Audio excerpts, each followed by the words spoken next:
So welcome homies, मेरा नाम है ओबिटो और आज मैं फिर से लेकर आ चुका हूँ जुजुत्सु काइसन के सीजन 2 को। और आज हम इसके एपिसोड 10 को हिंदी में एक्सप्लेन करने वाले हैं। तो चलिए इसको शुरू करते हैं बिना किसी देरी के। पिछले एपिसोड में हमने देखा था कि गोजो 0.2 सेकंड के लिए अपने डोमेन को एक्टिवेट करता है और अपने डोमेन में 0.2 सेकंड के अंदर ही वो 1000 से ज्यादा कर्सेस को मार देता है। लेकिन तभी गेतो वहाँ आकर गोजो को प्रिजन रेल में पकड़ लेता है। गोजो के पूछने पर वो अपने सर को खोल के बताता है कि वो गेतो नहीं है, वो बस अपनी कस टेक्निक की मदद से गेतो के शरीर का इस्तेमाल कर रहा है। अब आगे एपिसोड 10 की स्टार्टिंग में हम मैमे, यूजियो और मैमे के छोटे भाई को बेसमेंट नंबर 5 की तरफ भागते हुए देखते हैं। तभी यूजी को अपने कान में कुछ महसूस होता है जो कि मेकामारू का एक डिवाइस था। उस डिवाइस के अंदर से एक आवाज आती है, क्या तुम मुझे सुन सकते हो? लेकिन यूजी उस डिवाइस को पकड़कर तोड़ने लगता है क्योंकि यूजी को अभी तक लग रहा था कि मेकामारू एक गद्दार है। लेकिन तभी डिवाइस में से एक आवाज आती है, मेरी बात को ध्यान से सुनो सातोरू, गोजो अब सील हो चुका है। वहीं दूसरी तरफ हम गोजो को देखते हैं जो कि गेतो को अपने साथ की मेमोरीज याद दिलाने की कोशिश करता है। हमें तो पता है कि गेतो कब का मर चुका है और उसके शरीर के अंदर अब किसी और का दिमाग है और वो अपनी कस टेक्निक की मदद से गेतो के शरीर का इस्तेमाल कर रहा है। और अब जो गेतो के शरीर के अंदर है वो केनजाकू है। अब केनजाकू भी ऐसा नाटक करता है कि गेतो उसके शरीर के ऊपर हावी हो रहा है और तभी वो हंसने लगता है और कहता है, क्या तुम्हें सही में लगता है कि ऐसा कुछ होगा? अब थोड़ी देर में ही माहितो भी यहाँ पर आ जाता है। गोजो बोलता है, मैं तुम दोनों को देखकर काफी ज्यादा बोर हो रहा हूँ, तुम मुझे जल्दी से सील कर दो। और इस पर गेतो भी कहता है, हाँ तुम ठीक कह रहे हो, मुझे तुम्हें सील कर देना चाहिए, क्या पता कब तुम कौन सी दिक्कत खड़ी कर दो। इसके बाद गेतो कहता है गेट क्लोज और हम देखते हैं कि गोजो प्रिजन रेल में सील हो जाता है। माहितो गेतो से पूछता है, क्या हम इसका इस्तेमाल दोबारा कर सकते हैं? गेतो कहता है, नहीं, हम एक टाइम पर एक ही बंदे को इसमें सील कर सकते हैं, लेकिन इसका इस्तेमाल हम दोबारा तब कर सकते हैं जब सील किया हुआ बंदा खुद की ही अंदर जान ले ले। इसके बाद हम वापस से यूजी और मैमे को देखते हैं। मैमे मेकामारू के डिवाइस से पूछती है, तुम्हारे पास क्या प्रूफ है कि सातोरू गोजो सील हो चुका है? इस पे मेकामारू कहता है कि मेरे पास कोई प्रूफ तो नहीं है, लेकिन मैं तुम्हें कुछ बताना चाहता हूँ। और फिर वो अपने साथ हुई सभी घटनाएं उन लोगों को बता देता है और वो बताता है कि स्पेशल ग्रेड माहितो ने मुझे मार दिया है और ये डिवाइस मेरी एक फ्यूचर प्लानिंग है। वो बताता है कि ऐसे टोटल 3 डिवाइस हैं, एक यूजी के पास और बाकी 2 और कहीं जगह पर। मैमे पूछती है कि आखिर तुमने यूजी को ही ये डिवाइस क्यों दिया? इस पे डिवाइस बताता है कि यूजी ही वो बंदा था जिस पे मैं भरोसा कर सकता था, क्योंकि इस जुजुत्सु वर्ल्ड में काफी ऐसे लोग हैं जो कि स्पेशल ग्रेड कर्स से मिले हुए हैं। तभी मैमे और यूजी को महसूस होता है कि कुछ कर्स उनकी तरफ आ रहे हैं। यूजी प्रिडिक्ट करके मैमे को ये बताता है कि जिस कर्स से अभी थोड़ी देर पहले मैं लड़ा था, ये बाकी सब उससे ज्यादा पावरफुल है। तभी मेकामारू का डिवाइस बताता है कि अब शिबुया में सिचुएशन बदल चुकी है, क्योंकि अब शिबुया में एक नहीं टोटल 4 कर्टेन है। कर्टन ए सिविलियंस को ट्रैप कर रहा है और कर्टन बी में सातोरू गोजो सील है और कर्टन सी जुजुत्सु सॉर्सरर को अंदर जाने से रोक रहा है। इसके बाद मेकामारू एक प्लान बनाता है। वो यूजी से कहता है कि तुम्हें ऊपर जाकर सबको ये बताना होगा कि सातोरू गोजो अब सील हो चुका है। और वो मैमे से कहता है कि तुम्हें यहाँ पर यूजी के लिए रास्ता खुला रखना होगा और जितने भी कर्स यहाँ पर आएंगे तुम्हें उन सबको मारना होगा ताकि वो यूजी के पीछे ना जा पाए। मेकामारू का डिवाइस कहता है, अगर सातोरू गोजो गायब हो गया तो जुजुत्सु वर्ल्ड और ह्यूमन सोसाइटी पूरी तरह से खत्म हो जाएगी। तभी यहाँ पर 2 कर्स आ जाते हैं और वो कहते हैं, क्या तुम ही मैमे हो? और मैमे भी उन्हें मारने के लिए तैयार हो जाती है। और यहाँ पर चोजो और जोगो को भी होश आ जाता है, जिसे देखकर केंजाकू कहता है, चलो फाइनली तुम्हें होश आ गया, अब आगे क्या करना है? तभी प्रिजन रेल हिलने लगता है और नीचे गिर जाता है, जिसे देखकर केंजाकू कहता है, गोजो सच में अलग है। इसके बाद हम फाइनली गोजो को प्रिजन रेल के अंदर देखते हैं, जहाँ पर गोजो को ये समझ में आ चुका था कि यहाँ पर टाइम नहीं बीतता, लेकिन गोजो को अपने स्टूडेंट्स पे भरोसा था कि वो उसे यहाँ से निकाल लेंगे और इसीलिए गोजो काफी ज्यादा रिलैक्स था। अब गोजो के पूरी तरह से सील हो जाने के थोड़ी देर बाद बहुत सारे ट्रांसफर फिगर्स ह्यूमन लोगों पर हमला करने लगते हैं और ये देख के बाकी जुजुत्सु सॉर्सरर कर्टेन के अंदर जाने लगते हैं लोगों को बचाने के लिए। हम मेगुमी को देखते हैं जो नोटिस करता है कि गोजो के थोड़ी देर अंदर जाने के बाद ही कर्टेन ने अपनी पोजीशन चेंज कर ली है। ये सुनकर नानामी समझ जाता है कि ये पक्का माहितो ने क्या होगा। इसके बाद कर्टेन के बाहर हमें एक मैनेजर को दिखाया जाता है जिसका नाम क्यूटाका था। वो सभी मैनेजर्स को कर्टेन के बाहर आने के लिए कहता है ताकि वो सभी जुजुत्सु सॉर्सरर तक इन्फॉर्मेशन पहुंचा सके, क्योंकि कर्टेन सी जुजुत्सु सॉर्सरर को अंदर जाने से रोक रहा है। तभी कोई पीछे से क्यूटाका को स्टैप करके मार देता है और वो बंदा क्यूटाका को मारने के बाद कहता है कि कमजोरों को मारना ही मेरे लिए सही है। तभी उसके पीछे एक लड़की आ जाती है जो कि उस लड़के से कहती है, जितने भी ब्लैक सूट वाले लोग तुम्हें कर्टेन के बाहर मिलेंगे तुम्हें उन्हें मारना होगा। इस पे वो लड़का कहता है कि ठीक है, लेकिन ये काम करने के बाद मैं अंदर अंदर जाऊंगा। इसके बाद हमें प्रिजन रेल को दिखाया जाता है जो कि जमीन पे गिरी होती है, जिसे देखकर माहितो केंजाकू से पूछता है आखिर ये क्या हुआ। इस पे केंजाकू कहता है कि सील तो कंप्लीट हो चुकी है, लेकिन गोजो इतना ज्यादा पावरफुल है कि प्रिजन रेल को भी उसे समाने में टाइम लग रहा है। और हम देखते हैं कि मेकामारू का दूसरा डिवाइस भी यहीं पर है जो कि इनकी बातों को सुन रहा है। माहितो जैसे ही मेकामारू के इस डिवाइस को देखता है वो तुरंत उसे तोड़ देता है। इससे केंजाकू समझ जाता है कि किसी न किसी ने तो हमारी बात सुन ली है। वहीं दूसरी तरफ मेकामारू का डिवाइस यूजी को ये बता देता है कि वो लोग सातोरू गोजो को बेसमेंट नंबर 5 से ले जा नहीं पा रहे हैं। मेकामारू का डिवाइस आगे कहता है कि तुम्हें सबसे पहले उस कर्टेन को हटाना होगा जो जुजुत्सु सॉर्सर को अंदर जाने से रोक रहा है। अब जैसे ही यूजी कर्टेन से बाहर आता है वो देखता है कि काफी सारे ट्रांसफर फिगर ह्यूमंस लोगों को मार रहे हैं। वो उन सभी ट्रांसफर फिगर ह्यूमंस को मारता हुआ एक बिल्डिंग के ऊपर चढ़ जाता है और वहाँ से नानामी को आवाज लगाने लगता है और कहता है गोजो सेंसे सील हो चुके हैं। और ये आवाज नानामी तक पहुँच जाती है और ये सुनकर नानामी अपना प्लान चेंज कर लेता है। अब वो कर्टेन के अंदर जाने के बजाय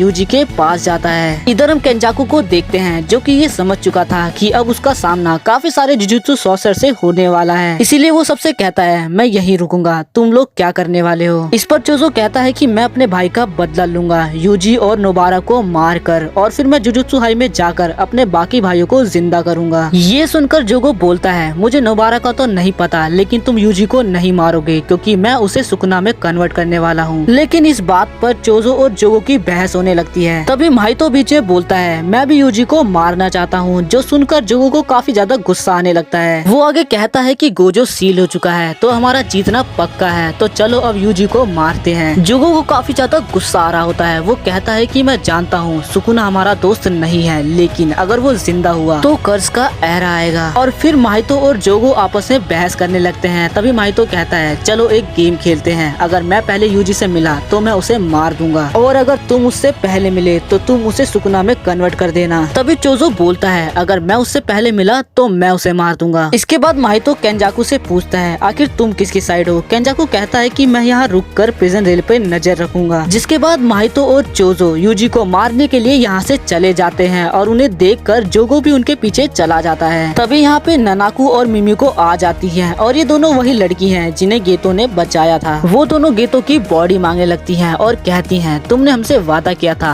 कि अगर हम तुम्हारा बताया हुआ काम करेंगे तो तुम हमें मास्टर गेतो की बॉडी दे दोगे। इस पे केंजाकू साफ मना कर देता है और उन दोनों से कहता है अगली बार अगर तुम किसी सॉर्सर के साथ डील करो तो उसे बाइंडिंग वॉर में करना, और अब तुम यहाँ से चली जाओ वरना मैं तुम दोनों को मार दूंगा। अब यहाँ नानामी अपनी टीम के साथ यूजी के पास आ जाता है। यूजी नानामी को सारी बातें बता देता है, जिसे सुनने के बाद नानामी एक प्लान बनाता है। वो कहता है कि मैं अकेला बाहर जाकर हाईपर से डिमांड करूंगा और सॉर्सरर के लिए, और तुम तीनों यहाँ रुककर उस कर्टेन को हटाना जो जुजुत्सु सॉर्सरर को अंदर जाने से रोक रहा है। और वो इनो को इन तीनों का लीडर बनाकर यहाँ से चला जाता है। अब इनो काफी इमोशनल होने लगता है कि नानामी ने उस पर भरोसा करके उसे लीडर बनाया। इसके बाद वो मेगुमी और यूजी को इस मिशन की इम्पोर्टेंट बताने लगता है। वो बताता है कि अगर सातोरू गोजो गायब हो गया तो दो बड़ी प्रॉब्लम है। पहली ये कि गोजो फैमिली पावर में से हट जाएगी। वैसे तो गोजो फैमिली में अकेला सातोरू गोजो ही बचा है, लेकिन उसके जाते ही हाईपर्स उन सभी जुजुत्सु सॉर्सर को मार देंगे जिन्हें गोजो ने बचाया था, जैसे कि यूजी तुम। इसके बाद वो दूसरी प्रॉब्लम बताता है कि गोजो सातोरू के डर से काफी सारे क्रिमिनल कर्स यूजर और कर्स बाहर नहीं निकलते थे, लेकिन अब वो भी बाहर आने लगेंगे और अगर हम उन दोनों से लड़ेंगे तो हमारा हारना पक्का है। इसके बाद तीनों कर्टन सी को हटाने के लिए जाने लगते हैं और भागते हुए कहते हैं हम सातोरू गोजो को रेस्क्यू करेंगे। और इसी के साथ ये वाला एपिसोड यहाँ पर खत्म होता है। तो चलिए मिलते हैं नेक्स्ट एपिसोड में, जब तक के लिए मेरे चैनल को सब्सक्राइब कर लें।